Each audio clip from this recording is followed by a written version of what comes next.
Shalom అలేకిం, షాలోమ్ అలేకిం, షాలోమ్ అలేకిం. నేటి ధ్యానాంశము లుక్ ఎట్ ద ఫీల్డ్స్. లేఖన భాగము యోహాను సువార్త 4వ అధ్యాయం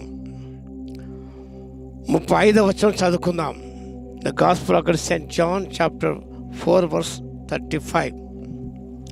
పరిశుద్ధ యోహాను సువార్త 4వ అధ్యాయం 35వ వచనం.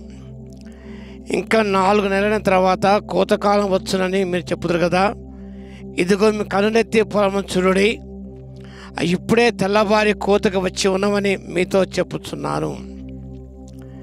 ఇదిగో మీ కనులెత్తి పొలము చూడుడి. Look at the fields. ఇక మనం చూస్తున్నాం పెద్ద పంట పొలం. యేసయ్య ఈ విషయాలు చెబుతూ గొప్ప ఆత్మీయ సత్యాన్ని నేర్పించాడు.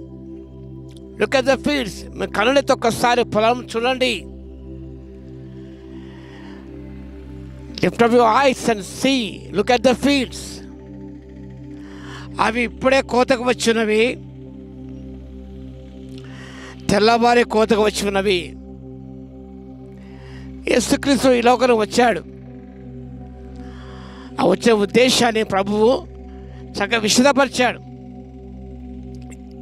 యోహాను సువార్త 4వ అధ్యాయం 34వ వచనంలో యేసు వారిని చూసి, నన్ను పంపిన వారి చిత్తం నెరవేర్చడయు ఆయన పని తుదముట్టించడయు నాకు ఆహారమే ఉన్నది.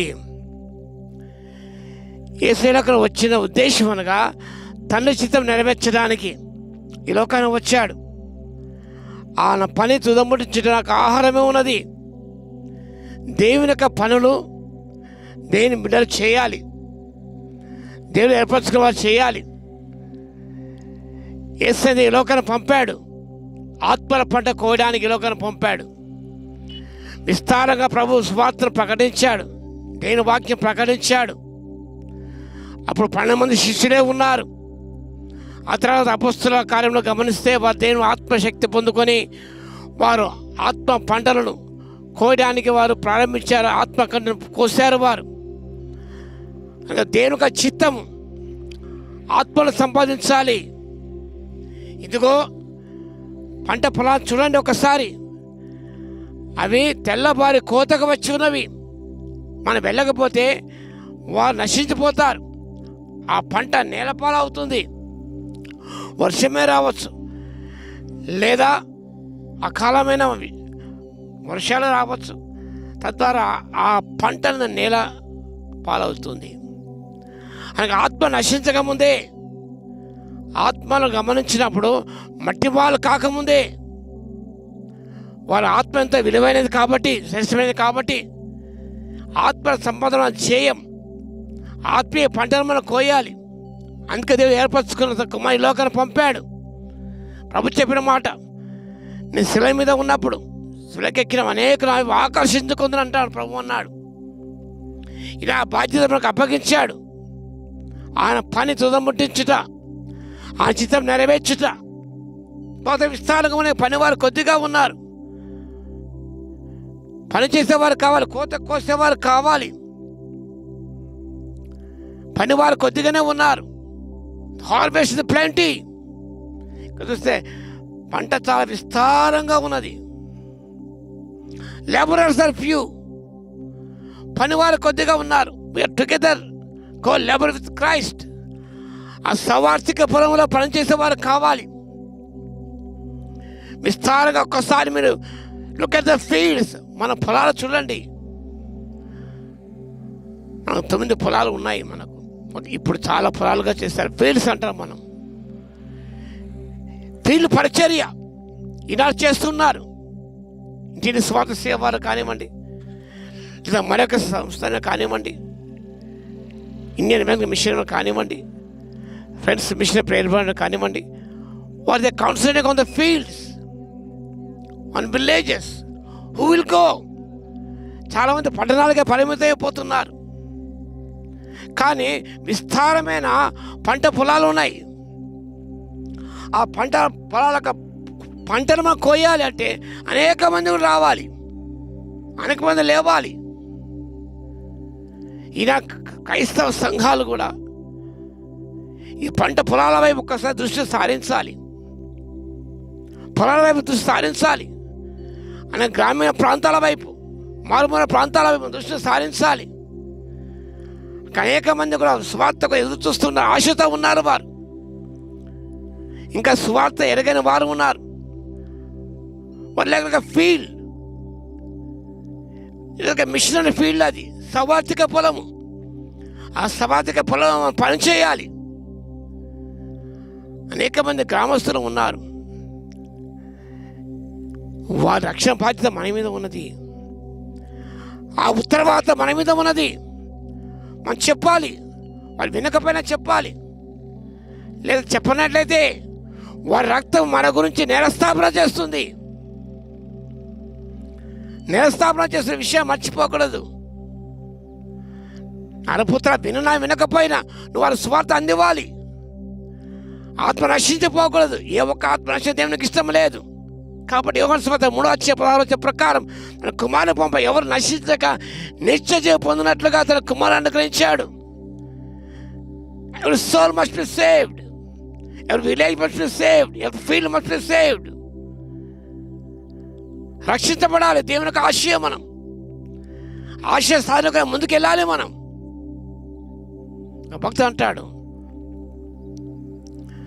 ఆరాధన అనేది గుడికి పరిమితమైనదని, సువార్త అనేది out side the church. Out side church ఒక్కసారి దృష్టి సారించి మన పంట పొలాల వైపు ఒక్కసారి దృష్టి సారించాలి. మనమే చేసుకుంటున్నాం. మనం ఎవరు వెళ్తారు ఆ దగ్గరికి? ఎవరు సువార్త ప్రకటిస్తారు?